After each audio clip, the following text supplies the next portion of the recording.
Hi guys, today I will teach you a verb to be in Croatian. This is the second video on my channel about Croatian language. The first one is about Croatian alphabet and basic phrases. So let's start. Verb to be in Croatian is glagol biti. First of all, there are two versions of the present tense of the verb to be in Croatian. There's a short and long version. The short version is generally used. So in singular we have ja sam, I am, ti si, you are, on je, he is, ona je, she is, ono je, it is.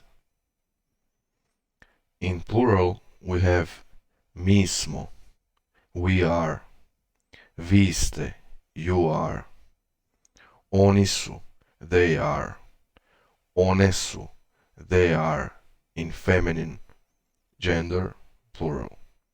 Ona su, they are, in neuter gender. So in Croatian we have three genders: masculine, feminine, and neuter. Examples: ja sam dobro, I'm fine. Mi smo dobro, we are fine. Ona je dobro, she is fine. Ti si dobro, you are fine, informal.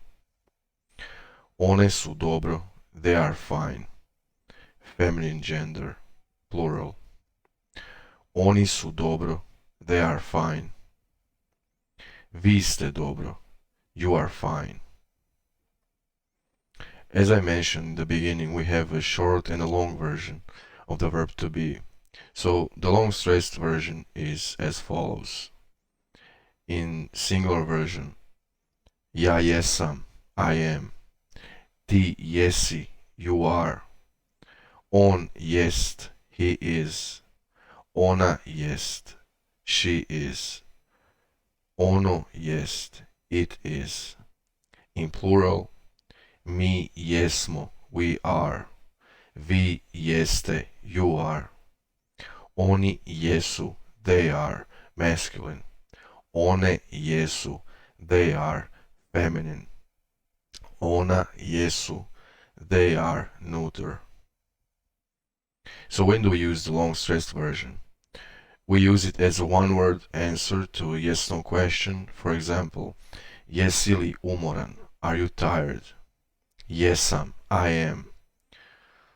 Alternative answers to this question would be da, yes, da, umoran sam, yes, I'm tired.